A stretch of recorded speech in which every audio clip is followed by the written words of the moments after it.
코로나 백신 접종이 내일 오전 9시부터 만 65세 미만 요양시설 입소자 등을 대상으로 전국에서 동시에 시작됩니다. 국내 1호 백신 접종자는 따로 없게 됐습니다. 가덕도 신공항특별법이 국회 법사위를 통과해 내일 본회의 처리를 바라볼 수 있게 됐습니다. 국토부는 8일 만에 가덕도 신공항 건설 반대에서 입장을 바꿔 법 집행에 최선을 다하겠다고 했습니다. 보궐선거를 40여일 앞두고 문재인 대통령이 가덕도 신공항 후보지를 찾아 지원을 아끼지 않겠다고 했습니다. 야당은 선거 개입이라고 비판했습니다.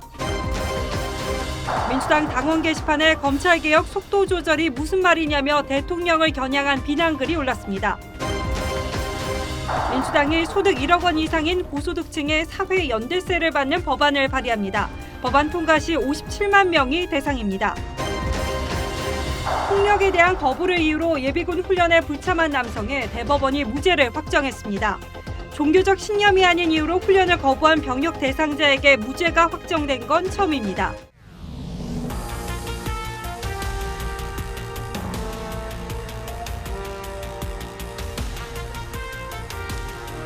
안녕하십니까. 뉴스9의 신동욱입니다. 내일 드디어 코로나19 백신 첫 접종이 시작됩니다. 일상으로 돌아가는 첫걸음이라고 기뻐하기에는 너무나도 늦은 첫 접종이어서 이제라도 접종이 순조롭게 진행되길 바랄 뿐입니다. 첫 접종까지는 정확히 이제 12시간이 남았는데 지금 이 시각 접종 준비는 어떻게 하고 있는지 확인해 보겠습니다. 자, 서영일 기자. 네, 수원시 권선구 보건소 앞에 나와 있습니다. 아무래도 신경을 많이 쓰고 있을 텐데 아직도 준비가 끝나지 않았습니까? 네, 그렇습니다. 지금부터 12시간 뒤인 내일 오전 9시 정각에 이곳 보건소에서도 첫 접종이 시작됩니다. 긴장 속에 관계자들이 늦게까지 남아 배송된 백신 보관 상태를 점검하고 내일 있을 접종 계획에 대해서 최종적으로 확인하는 모습입니다. 오전 8시 50분쯤 첫날 접종에 쓰일 백신을 실은 차량이 군과 경찰의 호의를 받으며 이곳 권선구 보건소에 도착했습니다. 아스트라제네카 백신 약 500회분의 분량으로 요양원과 재활시설의 입소자와 종사자가 맞게 됩니다. 백신은 도착 즉시 영상 3에서 4도로 유지되는 전용 냉장고로 옮겨졌습니다. 잠시 백신을 꺼내는 순간에도 차량 문을 닫으며 온도 유지에 특별히 신경을 쓰는 모습이었습니다. 전국의 접종소에선 마지막까지 백신 보관 상황을 지켜보며 접종 후 이상 반응 등에 대비하고 있습니다. 자, 그런데 오늘 백신을 접종 장소로 옮기는 과정에서 사고도 있었다고요? 네, 어제 저녁 제주행 백신을 싣고 목포항으로 향하던 운송 차량 일부에서 수송 용기 안의 온도가 적정 온도를 벗어나게 된 것입니다. 확인 즉시 문제가 된 백신 1,950명분은 회수되고 물류센터에 보관 중이던 다른 백신이 재이송됐습니다. 이후 방역당국이 백신을 실을 때마다 온도 체크를 하면서 전국적으로 백신 배송이 2시간가량 늦어지기도 했습니다. 방역당국은 회수한 백신이 적정 온도에서 0.5도 정도 벗어나 동결되지 않았던 만큼 폐기하지 않고 다시 사용하기로 했습니다. 권선구 보건소에서 TV조선 서영일입니다.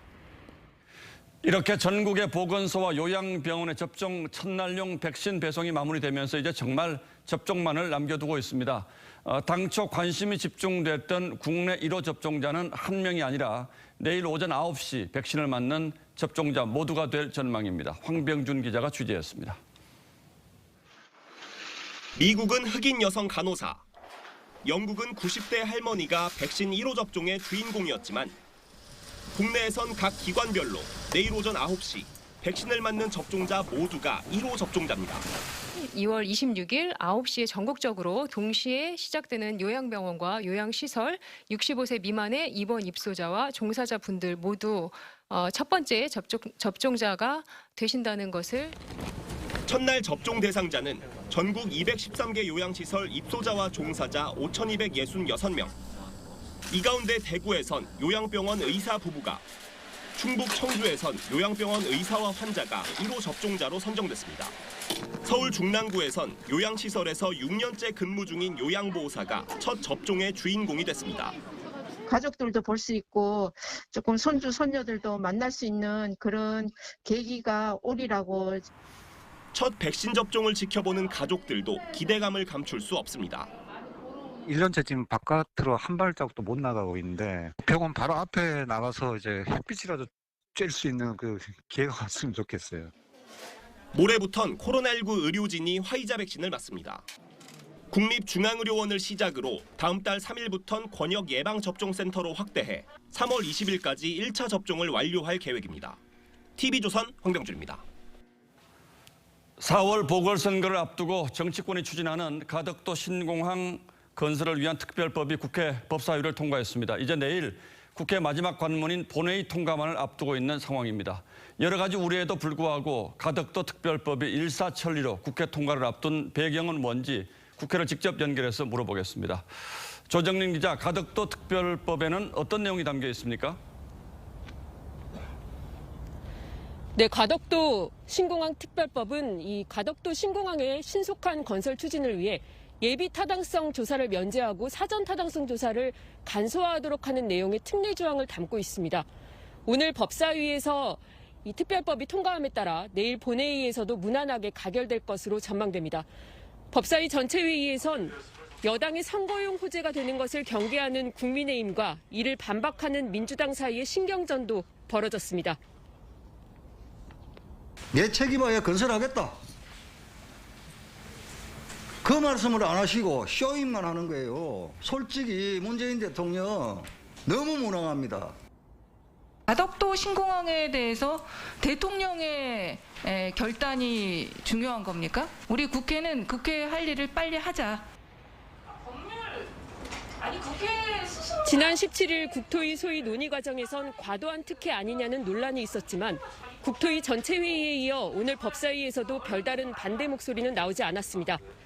여야 모두 4월 부산시장 보궐선거를 앞두고 신중한 검토 없이 대형 국책 사업을 밀어붙였다는 비판을 피하기 어려워 보입니다. 국회에서 TV조선 조정린입니다. 자, 이렇게 여당이 속도전에 나섰고 선거를 의식한 국민의힘도 별다른 반대를 하지 않으면서 내일 본회의 통과도 무난할 걸로 보입니다. 그리고 또 하나 주목할 건 며칠 전 반대 입장이 담긴 보고서를 냈던 국토부 역시 말을 바꿨다는 겁니다. 특별법에 반대한 적 없고 법 집행에 최선을 다하겠다고 했습니다. 홍남기 부총리도 문 대통령의 가덕도 방문을 묵묵히 수행했습니다. 여기에 더 이상 무슨 말을 붙이겠습니까? 그저 입맛이 쓸 뿐이죠. 윤동빈 기자가 취재했습니다. 문재인 대통령은 가덕도 신공항 예정지를 둘러보면서 국토부가 역할에 대한 의지와 책임 있는 자세를 가져야 한다고 말했다고 청와대가 전했습니다. 앞서 국토부는 지난 5일 예산이 7조 원에서 28조 원으로 늘어날 수 있고 특별법에 반대하지 않는 건 직무유기란 보고서를 국회에 제출했습니다.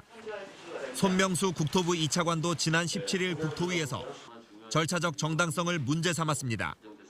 하지만 대통령의 질책이 나온 날 국토부는 반대가 아니었다며 저희가 이 법을 막아달라고 설득하거나 요구하고 그렇게 한 적은 없습니다.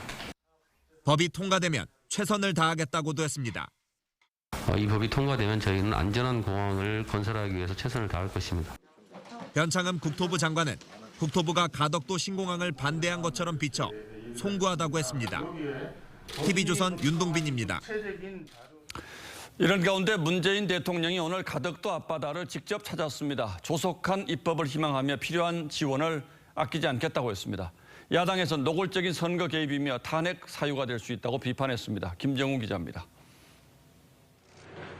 문재인 대통령이 취임 후 처음으로 가덕도 인근 해상을 찾았습니다. 최근 국토부가 가덕도 신공항에 반대하며 제기한 깊은 수심과 연약 지반 문제에 대해 문제될 것이 없다는 취지로 말합니다. 저 한때 수심이 70m 남부다 API 아닌데 우선 과거에 저쪽으로 쭉 수정선에 지금은 11m. 전력 기반으로 치면 지금 김해 공항 지역도 본회의 처리를 앞둔 가덕도 신공항 특별법을 묵은 수건이라고 표현하며 조속한 입법을 강조했습니다. 신공항 예정지를 눈으로 보니 가슴이 뛴다고도 했습니다. 특별법이 제정되는 대로 관련 절차를 최대한 신속히 진행하고 필요한 지원을 아끼지 않을 것을 약속드립니다. 야당에선 명백한 선거 개입이란 비판이 나왔습니다. 대통령의 노골적 선거 개입은 탄핵 사유에 해당된다는 점을 2014년 당시 박근혜 대통령이 보궐선거 지역인 김포를 방문하자 야당 원내대표였던 박영선 전 장관은 선거용이라고 비판했습니다. 선거용이 아니라는 오해가 받는 일정은 하지 말아 주십사 하는 것이 국민의 요구임을. 청와대는 부산 방문은 선거와 무관한 지역경제 활성화를 위한 소통 행보라며 오래전 결정된 행사라고 했습니다. TV조선 김정우입니다. 분위기를 보면 가덕도 특별법이 통과되는 건 이제 기정사실인 것 같습니다. 그렇다면 어제 보도된 국토부의 보고서, 비용, 안전성, 환경훼손 우려 등 거의 모든 분야에서 가덕도는 적절치 않다고 하는 건 대체 어떻게 봐야 할죠? 정말 이래도 되는 건지 국토부가 제시한 가덕도 신공항의 7대 쟁점을 다시 한번 따져보겠습니다. 자, 윤슬기 기자. 네. 안전, 시공, 환경, 경제, 접근성 이렇게 7가지 면에서 국토부가 검토를 했다는 건데 무엇보다 안전과 시공의 문제를 가장 앞에 뒀군요. 그렇습니다. 국토부는 가덕도 신공항을 지으면 항공 안전사고 위험성이 크게 증가한다고 잠정 결론 내렸습니다. 예. 진해 비행장과 비행 경로가 중첩되고 관제 업무가 복잡해진다는 이유입니다. 또 이 해수면 위아래를 합쳐서 최대 106m 길이의 어려운 공사를 해야 하고 활주로는 바다에 직접 노출돼 태풍 피해도 우려된다고 했습니다. 자, 사고 가능성이 크게 높아진다. 이게 가장 마음에 걸리긴 합니다만 공항 운영 또는 환경 이건 어떻게 보고 있습니까? 네, 공사 계획은 이렇습니다. 가덕도 인근의 산 3개를 깎아 160~300만 세제곱미터의 토량, 그러니까 흙 등을 확보해 해양 생태도 1등급 바다에 부어서 매립한다는 거죠. 예. 바다와 산이 동시에 훼손될 수 있다고 국토부는 우려합니다. 이렇게 지어진 공항 건물은 치마, 즉 내려앉기 마련이라 이 공항 운영비 또한 수조 원대가 예상된다는 거죠. 자, 다음은 경제성 부분이죠. 이거 짓는데 돈이 얼마나 들 건지 또 짓고 나서 손님들이 얼마나 찾을지 이것도 중요한데 국토부는 어떻게 추산을 했습니까? 네, 국토부가 공사비 등을 다시 계산해 보니 예산이 알려진 것보다 4배 많은 최대 28조 6천억 원으로 추산된다고 했습니다. 또 최근 항공 화물이 감소한 통계를 들면서 2056년 국내 국제선 수요가 이 4억 명이 넘을 거라는 전망은 한마디로 비현실적이라고 했습니다. 예. 이럴수록 경제성을 꼼꼼히 따져야겠죠. 하지만 여당에선 가덕도 신공항을 무조건 한다는 게 법의 취지다. 국토부처럼 반대의 의사를 낸 기재부를 향해서는 초법부, 횡포 이런 말들로 비판했습니다. 자, 이게 애당초 영남권 신공항으로 설계가 된 거기 때문에 지역 주민들이 얼마나 쉽게 갈 수 있느냐 이것도 중요한 문제겠죠? 그런데 이 점에서도 장점이 없는 걸로 국토부는 판단했습니다. 부산에서 가덕까지 거리가 38km인데요. 부산에서 김해 신공항까지 거리는 보시다시피 절반인 17km밖에 되지 않습니다. 경상북도는 물론이고 영남권 대부분 지역에서도 가덕보다 김해 가는 게 훨씬 빠릅니다. 결국 접근성이란 측면에서도 가덕 신공항은 큰 장점이 없다는 게 국토부의 판단이죠. 포항이라든가 울산이라든가 항공 수요가 오히려 KTX를 이용해서 인천 쪽으로 이동을 할 것이고요. 결국은 지역 주민들한테 어떤 편익이 줄어들지 않을까. 자, 그러니까 부산 시민이라든지 부산 지역 정치인들이 원한다는 것 외에는 단 하나도 장점이라는 걸 발견할 수가 없는데 이런 문제라도 지적하지 않으면 나중에 직무유기 될 수 있다. 이게 이제 국토부가 보고서를 낸 이유라는 거죠? 그렇습니다. 예, 잘 들었습니다.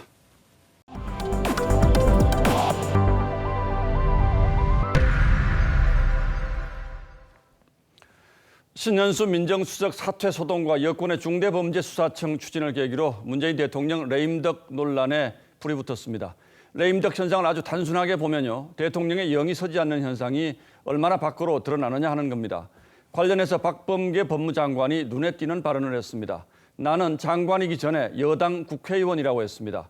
대통령의 지휘를 받는 장관이기에 앞서 당론을 따라야 하는 국회의원이라는 뜻이죠. 이 말에 대해서 야당은 법무장관의 정치적 중립을 문제 삼았습니다. 이태희 기자입니다.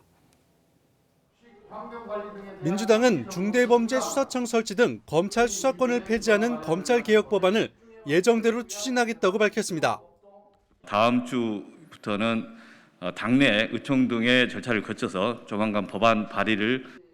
어제 유영민 비서실장은 대통령이 속도 조절을 주문했다고 했지만 박범계 장관 임명장 받으러 온 날 대통령께서 속도 조절 당부를 했죠. 민주당은 그런 말이 나온 적이 없고 있지도 않다고 했습니다. 논란의 당사자인 박범계 법무장관도 장관이기 전에 여당 의원이라고 말했습니다. 법무부 장관으로서 일을 하고 있지만 기본적으로는 국회의원이기도 합니다. 민주당의 당론으로 어떤 의견이 모아지면 그러자 야당에선 박 장관이 정치적 중립성을 훼손했다고 비판했습니다. 드디어 박범계 장관이 커밍아웃하기에 이르렀습니다. 당적을 버리든지 대통령이 경질하는 조치를 취해야만. 청와대는 속도 조절은 언론이 쓴 얘기라며 당청 간 이견은 없다고 했습니다. TV조선 이태희입니다. 그런가 하면 민주당 당원 게시판에도 그동안 뭐 한 게 있다고 검찰개혁의 속도 조절을 하냐고 문재인 대통령을 직접 비판하는 글이 올라오기 시작했습니다. 물론 아직은 큰 의미를 둘 만한 주류 의견은 아닙니다만 정권 말기 청와대가 고립되는 초기 분위기가 나타나고 있는 것만은 분명해 보입니다. 황정민 기자가 취재했습니다. 민주당 당원 게시판에 올라온 글입니다. 검찰개혁 속도 조절이 무슨 말이냐? 이제 와서 검찰을 편드는 거냐? 청와대는 민주당을 존중하라며 문재인 대통령을 직접 비판했습니다. 또 문 대통령을 향해 개혁한 게 뭐 있다고 속도 조절을 하느냐는 글도 올라왔습니다. 당비를 납부하는 권리당원들만 활동할 수 있는 당원 게시판에 문 대통령을 직접 비판하는 글이 올라오는 건 이례적입니다. 당청 간 무게중심에서 여당에 더 기우는 듯한 발언은 친문 의원들 사이에서도 나오고 있습니다. 정청래 의원은 문 대통령 임기는 1년 남고 21대 국회는 1년 됐다며 임기를 마무리하는 청와대와 새롭게 일을 시작하는 국회 입장이 다를 수 있다고 했습니다. 다만 정세균 국무총리는 당이 앞서가는 분위기에 제동을 걸었고 매사가 시기가 적절하냐 또 준비가 되어 있느냐 등등 그런 문제들이 있을 것이라고 생각을 합니다. 오선중진 이상민 의원은 중수청 신설이 적절하지 않은 것 같다며 여당 내에선 처음으로 반대 입장을 냈습니다. TV조선 황정민입니다. 이런 가운데 김진욱 공수처장이 선거에 영향을 미칠 만한 수사는 최대한 자제하겠다고 했습니다. 청와대와의 한 라인은 없고 앞으로도 없을 것이라고 했습니다. 여권이 밀어붙이고 있는 검찰의 수사권, 기소권 분리에 대해서는 속도 조절이 필요하다는 의견도 냈습니다. 어쩌면 당연하다고 할 수 있는 이 말에 주목하는 이유는 최민식 기자가 설명하겠습니다. 취임 한 달 만에 첫 공개 토론회에 나온 김진욱 공수처장은 공수처 1호 사건에 대한 질문에 중립성을 우선 고려하겠다고 강조했습니다. 중립성을 의심받지 않을 사건을 하려고 생각합니다. 공수처가 선거를 앞두고 선거에 영향을 미칠 만한 사건을 좀 중립성 논란을 스스로 자초하는 그런 일은 좀 피해야. 수사를 통해 표심에 영향을 주지 않겠다는 겁니다. 하지만 증거가 명백한 경우엔 수사가 불가피하다고 여지는 남겨놨습니다. 일각에서 제기되는 정치적 독립성 우려에 대해서도 분명하게 선을 그었습니다. 대통령이 전화를 하면 받을 것이냐는 질문엔 이렇게 답했습니다. 한 라인은 없고 없을 것입니다. 네. 그래서 그렇게 말씀을 드리겠습니다. 네. 그런 요청은 없으실 겁니다. 김 처장은 정치 사건 수사에서 외압에 굴하지 않고 임기를 끝까지 지키겠다고 강조했습니다. 여권에서 추진 중인 중대범죄수사청 설치에 대해선 제도가 갑자기 바뀌면 국민이 피해를 볼 수 있다며 속도 조절론에 무게를 실었습니다. TV조선 최민식입니다. 김학의 전 차관 불법 출국 금지 의혹을 수사 중인 수원지검이 이성윤 서울중앙지검장에게 또다시 소환 통지서를 보냈습니다. 검찰의 사실상 2인자라고 하는 서울중앙지검장에게 일주일에 3번이나 소환장을 보낸 것도 단순히 이례적이라는 평가를 넘어선 일이죠. 이 지검장은 소환에 응할 생각이 없어 보이는데 그렇다면 체포영장을 받아서 강제 수사라도 하겠다는 것인지 검찰 내부 분위기가 정말 묘합니다. 보도에 주원진 기자입니다. 수원지검은 오늘 이성윤 서울중앙지검장에게 3번째 피해자 소환 통지서를 보냈습니다. 이 지검장이 지난 주말과 어제 2차례 출석 요구를 거부하자 다시 한번 소환 통지서를 보낸 겁니다. 이 지검장은 지난 2차례 출석 요청에 대해 모두 시일이 촉박하다는 취지의 불출석 사유서를 제출했습니다. 이에 대해 수원지검은 시간을 넉넉히 주고 충분한 여유를 둔 소환 통지서를 다시 보냈습니다. 이 지검장은 2년 전 안양지청의 김학의 전 차관 불법 출국금지 사건 수사에 착수하자 압력을 행사해 이를 중지시킨 혐의를 받고 있습니다. 이 지검장은 지난 17일 수사를 중단하도록 압박한 사실이 없다고 반박했습니다. 이 지검장이 3번째 소환 통보마저 거부할 경우 강제 수사 가능성은 있지만 높진 않습니다. 검찰 일각에서는 이 지검장이 현직 중앙지검장인데다 윤석열 총장과 갈등을 빚고 있다는 점에서 서면 조사 가능성도 거론됩니다. TV조선 주한진입니다.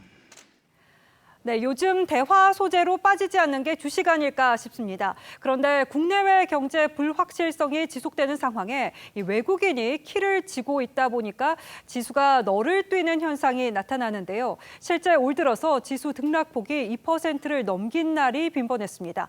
결국 넘치는 정보 속에 갈팡질팡 개인 투자자 불안이 커지고 있습니다. 먼저 김지아 기자입니다.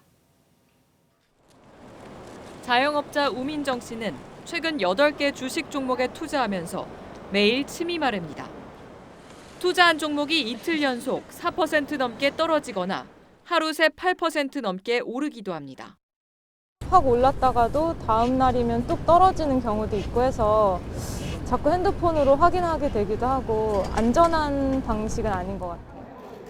올해 들어 최초로 3,000선에 올라섰던 코스피 지수는 어제 2,990선으로 내려앉더니 오늘은 3,100선에 근접했습니다. 올해 국내 증시는 작년보다 훨씬 큰 변동폭을 보이며 개미 투자자들 가슴을 하루에도 몇 번씩 들었다 놓고 있습니다. 올해 들어 36거래일 가운데 변동률이 2% 넘는 거래일은 22일이나 되는 것으로 나타났습니다. 미국 증시도 불안하긴 마찬가지. 제롬 파월 연준 의장의 말 한마디로 테슬라와 애플 등 대형 기술주가 휘청입니다. 경기 미회복 상태에서 넘치는 유동성으로 지수만 출렁이면서 실물과 금융의 괴리가 커졌다는 분석입니다. 하루에 기업 가치 자체가 변화하고 있다고 보기는 어려울 것으로 생각되고요. 유동성 공급에 따른 장세 현상 자체를 보여주고 있는 것으로.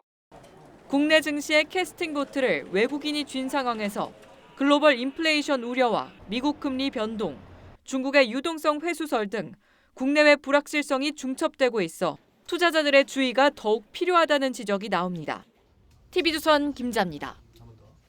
비트코인도 살얼음판을 걷기는 마찬가지입니다. 이 주식에 비해서 상대적으로 정보가 적은 데다 과도한 변동성이 존재하는 탓에 이틀에 20% 급락하는 상황도 벌어질 정도입니다. 일각에서는 3년 전 폭락장이 재현되는 것 아니냐는 우려 섞인 목소리도 나옵니다. 비트코인 투자자들은 다시 고민의 늪에 빠졌습니다. 이태영 기자입니다. 오늘 늦은 오후의 비트코인 시세는 약 5,700만 원대입니다. 지난 22일 6,500만 원 고점을 찍은 뒤 이틀 만에 20% 가까이 떨어졌습니다. 파죽지세로 오르던 비트코인 몸값은 지난 20일 1조 달러를 돌파해 테슬라를 넘어 구글과 은혜 시총까지 위협했습니다. 이번 급락의 원인을 두고 대출로 투자한 B2 투자자들이 매도에 나섰다는 분석. 비트코인 지지자 일론 머스크 테슬라 CEO의 가격이 높아 보인다는 발언이 영향을 줬다는 분석 등이 나옵니다. 반드시 수익을 실현하는 세력들 혹은 고래들이 있기 마련입니다. 지금 2배 이상 급격하게 가격이 오른 것 때문에 가치를 두고는 회의론이 끊이지 않습니다. 단기간에 급등을 했고 대상적으로 이 암호자산 같은 경우는 내재 가치가 없는 자산입니다. 이런 와중에도 투자금이 몰리면서 국내 대형 거래소 거래 대금은 1년 사이에 10배로 늘었습니다. 일부 신규 투자자들은 큰 손해를 입기도 했습니다. 누구 한 사람의 얘기만 하면 가격이 계속 올라가다가 내려가고 해서 자다가도 계속 깨면서 보게 되고 삶이 좀 피폐해진 것 같아요. 암호화폐 시세 차익을 내게 해주겠다며 89명에게 2년간 700억을 뜯어낸 일당이 경찰 수사를 받는 등 투자 사기 위험에도 노출돼 있습니다. 전문가들은 비트코인의 경우 제도적 안전망이 희박한 만큼 투자에 더욱 주의해야 한다고 경고하고 있습니다. TV조선 이태용입니다. 네, 보셨듯 비트코인 광풍에 가상화폐 시장은 커졌고 유사 가상화폐도 많아서 벌써 관련 피해가 상당합니다. 업체 측 말만 믿고 투자했다가는 낭패보기 십상인 건데 어떤 수법으로 투자자를 유혹하는지 차순우 기자가 현장 추적했습니다. 가상화폐 홍보업체가 투자자 모집에 한창입니다. 제 산하로만 600원입니다. 천문학적이죠. 100일 동안 월 35%. 고수익을 낼 수 있단 말에 투자자가 몰렸지만 오히려 손해만 봤다는 사람들. 1억만 원 넘어요. 2억만 원도 있고 300만 원도 있어요. 월 20% 고수익을 보장했다는 또 다른 가상화폐 채굴 투자자도 손해가 이만저만이 아닙니다. 2억 6천만 원 정도 낼 거예요. 그것만 보전을 하고. 알고 보니 업체가 투자한 가상화폐는 최근 화제인 비트코인과 이름만 비슷한 엉뚱한 가상화폐였습니다. 그나마 채굴한 가상화폐 가격도 6개월 전 60만 원에서 현재 10분의 1 수준으로 떨어졌습니다. 회복 때문이요 정도. 떨어지면 50 몇 불 때. 비트코인 등 가상화폐 가격이 폭등하는 요즘 왜 이런 일이 벌어진 걸까? 문제가 된 가상화폐 상당수는 특정 개인이나 기업 등 소수가 공급을 관리합니다. 투자자가 늘면 가상화폐를 임의로 추가 발행하다 보니 가치가 오르긴커녕 폭락하기 일쑤. 투자자에게 약속한 수익을 돌려주려면 계속 신규 투자를 유치해야만 하는 구조입니다. 이 때문에 투자 설명회와 강연이 끊이지 않고 지금 마지막 날 들어가시는 분도 안전하게 받을 수 있게끔. 일부는 아예 다단계식 영업에 가깝다는 지적까지 나옵니다. 사용자를 추가로 데리고 오면 거기 맞춰서 이자를 더 주겠다. 그런데 사용자를 무한정 계속 데리고 올 수는 없거든요. 끝으로 가면 끝으로 갈수록 내가 피해자일 확률이. 투자 피해 관련 해명을 들으러 업체를 찾아갔지만 대표님 관련해서 제보가 와서 지금 회장님은 네. 지금까지 경찰 등의 피해가 접수된 가상화폐는 종류만 100여 개가 넘고 정확한 피해액은 집계조차 되지 않는 상황입니다. 가상화폐는 자본시장법상 금융상품으로 인정되지 않아 금융당국 관리 감독이 제대로 안 됩니다. 가상자산권으로 저희가 특별히 규제를 하거나 그러진 않고요. 결국 가상화폐 투자 피해는 개별 소송 외엔 법적 보호를 받기 어려워 주의가 필요하다고 전문가들은 조언합니다. 가상화폐는 이거를 규율하고 있는 법적 근거가 마련이 되어 있지가 않아요. 당장 내일 없어져도 이상하지 않을 회사인 거예요. 관리 사각지대 속 무분별하게 등장하는 가상화폐. 피해 대책이 시급해 보입니다. 신경한 점에 대한 필요는 없어요. 현장 추적 차순우입니다. 어젯밤 만취 운전자가 승합차를 몰고 시속 100km가 넘는 광란의 질주를 벌였습니다. 교통신호를 무시하고 중앙선을 넘나드는 통에 아찔한 상황이 이어졌는데요. 추격에 나선 택시 덕분에 30분 만에 끝이 났습니다. 하동원 기자입니다. 승합차 한 대가 시속 100km 넘는 빠른 속도로 도로를 질주합니다. 중앙선을 넘어 반대 차선으로 역주행을 하고 정지 신호를 무시한 채 달리다 아찔한 상황이 이어집니다. 보행자! 와. 어젯밤 10시 20분쯤 부산 진구의 한 도로에서 승합차 운전자인 40대 남성 A씨가 광란의 질주를 벌였습니다. A씨가 택시를 들이받아 승객 등 2명을 다치게 한 뒤 사고 수습 없이 달아나자 이를 목격한 택시기사 B씨가 A씨를 추격하기 시작했습니다. 우선 더 많은 피해를 없애야 되겠다라는 그런 부분하고 어느 정도 거리를 두고 쫓아가면서 택시기사는 추격 과정에서 경찰에 승합차의 위치를 알렸습니다. 현재 가야로에서 주례 방향으로 가고 있고 한감동 쪽으로 방향을 트네요. 추격전이 30분 동안 이어지면서 B씨의 택시도 파손되는 피해를 입었습니다. 10km가량 도망치던 A씨는 추격하는 택시와 순찰차가 승합차를 둘러싸면서 현행범으로 체포됐습니다. 경찰 조사 결과 A씨의 혈중 알코올 농도는 면허 취소 수준이었습니다. A씨는 일을 마치고 지인들과 술을 마신 뒤 운전을 하다 사고를 냈다고 경찰에 진술했습니다. TV조선 하동훈입니다.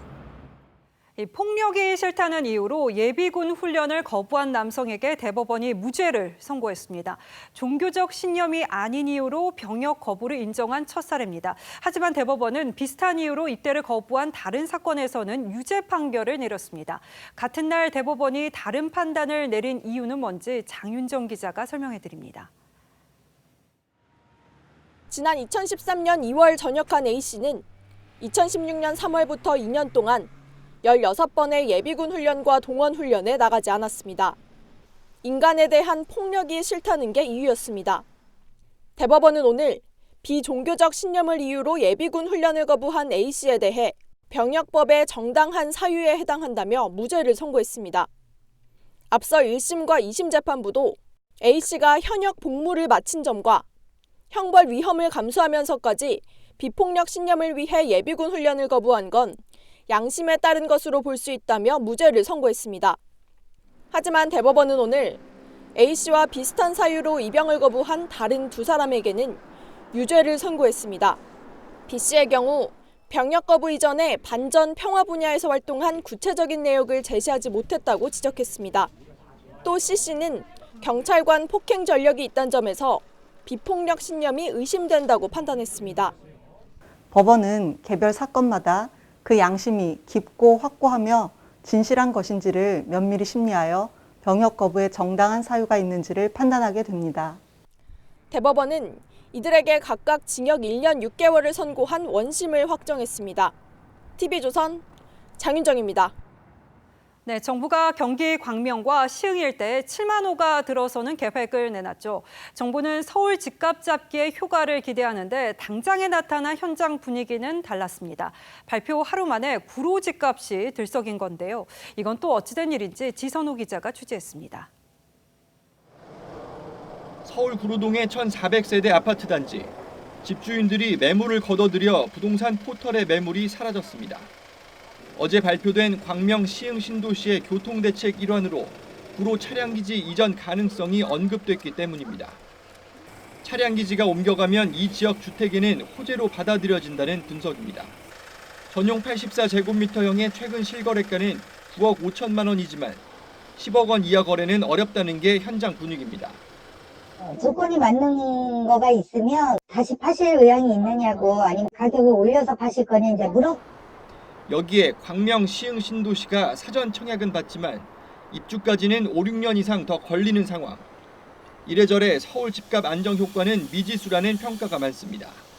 이사 공급책도 발표 이후 3주가 지났지만 이번 주 서울 아파트값 상승률은 지난주 수준을 유지했습니다. 여기에 청약 대기 수요가 늘면 오히려 신도시 주변 전세가만 자극할 거란 우려도 나옵니다. 단기적으로 매매가는 줄어들겠지만 전세는 올라갈 거고 그러니까 매가는 따라 올라갈 거고. 철도망 완공까지 불가피한 교통난과 공장 난립 지역 등의 토지 보상도 난제로 지적되는 가운데 막대한 토지 보상금이 풀리면 인근 집값과 땅값을 밀어올릴 거란 지적이 뒤따릅니다. TV조선 지선호입니다. 민주당 서울시장 후보 선출을 위한 온라인 경선이 내일부터 시작됩니다. 나흘간의 경선 투표를 거쳐 다음 달 1일 최종 후보가 발표됩니다. 국민의힘에서는 경선 룰을 두고 나경원, 오세훈 두 후보 간의 막판 신경전이 벌어졌습니다. 박경준 기자가 취재했습니다. 민주당 박영선, 우상호 후보는 대규모 소상공인 지원을 앞다퉈 약속했습니다. 힘들어하시는 소상공인 자영업자 분들을 위해서 화끈하게 무이자 5천만 원 대출을 이번 공약에 2조 원 정도를 추가로 공급해서 지금 당장 대출 지원 자신이 필승 후보라고도 강조했습니다. 김대중 노무현 문재인 대통령을 지키고 함께 해온 그 민주와 진보의 역사가 늦게 출발했지만 그런 성과를 가지고 서울시장 열심히 잘 해보도록 하겠습니다. 내일부터 나흘간 경선 투표를 거쳐 다음 달 1일 후보가 확정됩니다. 국민의힘에서는 나경원 후보가 현재의 100% 여론조사 방식에 문제를 제기했습니다. 여권 지지자들이 들어가면 야권 후보라는 표현이 적절하지 않을 수 있다는 점에서 정당 민주주의 측면에서 좀 문제가 있습니다. 오세훈 후보는 이미 정해진 룰을 바꿀 수 없다는 입장입니다. 다른 당 지지자인지 아닌지 확인을 하지 않는 거죠. 저는 그렇게 생각하지 않습니다. 내달 4일 선출될 국민의힘 서울시장 후보는 안철수, 금태섭 후보 간 경선 승자와 최종 범야권 단일화에 나설 예정입니다. TV조선 박경준입니다. 코로나19로 인한 경제적 타격이 적지 않은데 돈 쓸 곳은 눈덩이처럼 불어나자 여당이 결국 증세 카드를 꺼내들었습니다. 일단 연간 세후 1억 원 이상 버는 고소득자들을 대상으로 하는 사회연대 특별세라는 이름의 법안을 발의한다고 합니다. 자세한 내용은 이채림 기자가 전하겠습니다. 민주당 이상민 의원이 고소득층과 대기업들에게 사회연대 특별세를 걷는 내용의 법안을 이르면 다음 주 발의합니다. 연간 세후 소득이 1억 원을 초과하는 57만 명가량과 순이익 3천억 원이 넘는 103개 기업이 대상입니다. 기존 소득세와 법인세를 7.5% 인상해 최대 5조 원가량 더 걷어 코로나 피해 계층에 지원하겠다는 겁니다. 이외에도 여당에선 사실상 증세 논의가 이어지고 있습니다.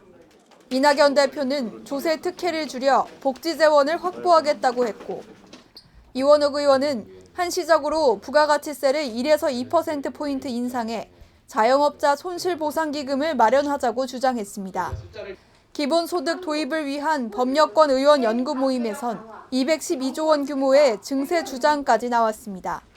증세하지 않고 이 위기 극복의 재원을 다 마련한다라는 거 지금 방식으로는 사실 불가능하죠. 올해 국가부채가 1,000조 원에 육박할 것으로 예상되는 상황에서 증세 논의는 불가피할 전망입니다. 다만 오는 4월 재보궐선거를 앞두고 여당 지도부가 당장은 신중한 태도를 보일 거란 관측도 나옵니다. 국민의힘은 퍼주기 와중에 증세 발톱을 드러냈다고 비판했습니다. TV조선 이채리입니다. 한국형 우주발사체 누리호가 2차 연소시험을 성공적으로 마무리했습니다. 오늘 10월로 예정된 누리호 발사에도 청신호가 켜진 건데요. 이 한국이 지구 저궤도에 위성을 올려놓는 능력을 자체 확보할 수 있을지 이상배 기자가 전합니다. 로켓에 불이 붙고 천둥 같은 굉음이 터져나옵니다. 피어오른 엄청난 양의 연기는 하늘로 퍼져나갑니다.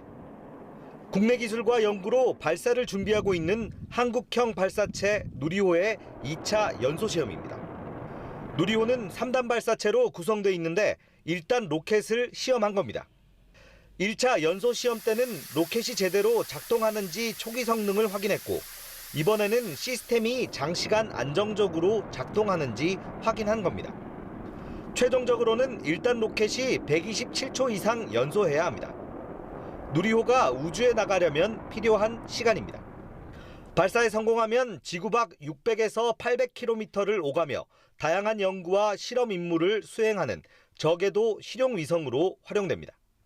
많은 연구자들과 또 산업체 관계자들이 땀 흘려서 노력해 온 결과로 오늘 100초간 연소시험을 비교적 안정적으로 진행하게 되어서 매우 기쁩니다. 누리호는 다음 달 최종 시험을 마친 뒤 본격적인 개발 작업에 들어가 10월 발사를 준비합니다. 나로 우주센터에서 TV조선 이상배입니다. 신진서 구단이 파죽의 5연승으로 3년 만에 농심배 우승컵 탈환에 성공했습니다. 이 신진서 구단은 중국 커제 구단을 상대로 완벽한 수일기로 185수 만에 흑불계승을 거두면서 한국팀의 우승 상금 5억 원을 안겼습니다. 5연승으로 우승을 확정지은 기사는 2005년 상하이 대첩의 주인공 이창호 구단 이후 처음입니다.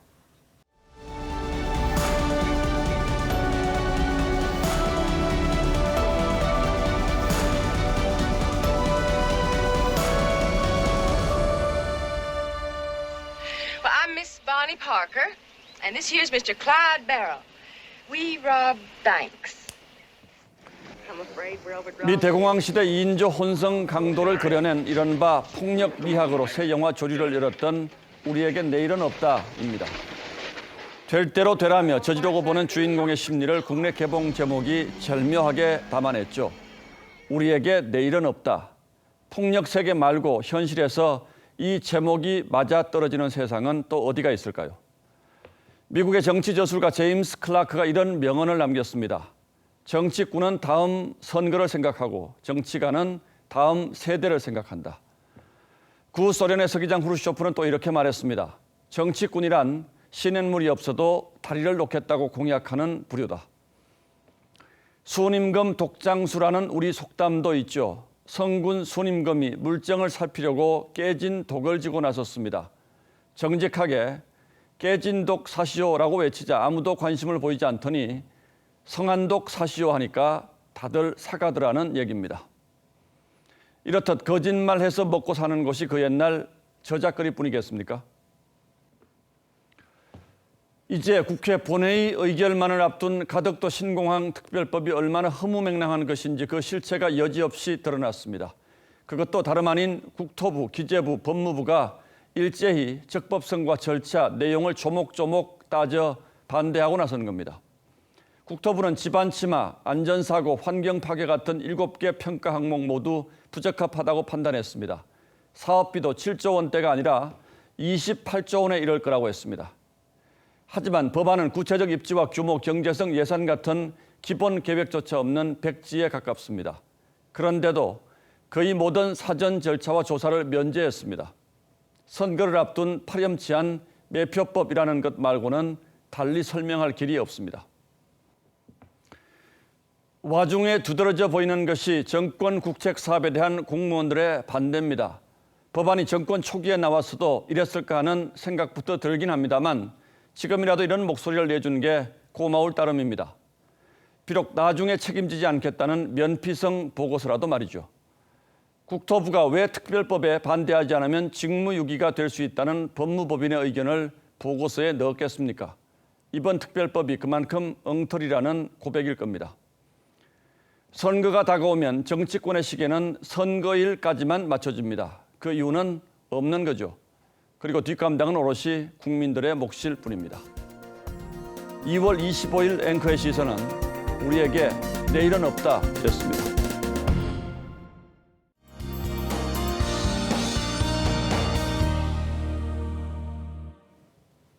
남부 지역은 내일 오전까지 5에서 40mm의 비가 더 내리겠습니다. 특히 내일 새벽에는 제주도에 강한 비가 집중되겠고요. 한편 오늘 비가 오지 않은 경기와 강원 지역은 건조특보가 확대됐습니다. 여기에 바람도 강하게 불기 시작하면서 다시 불이 번지기 쉬운 조건이 되겠습니다.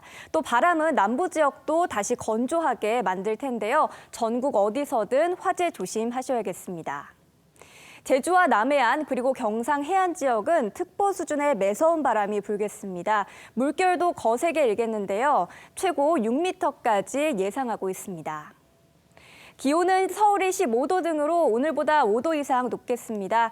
이렇게 주말까지 매우 따뜻하겠고요. 그리고 3일절에는 전국에 비 소식이 들어있습니다. 날씨였습니다. 예, 2월 25일 목요일 뉴스9는 여기서 모두 마치겠습니다. 시청해주신 여러분 고맙습니다.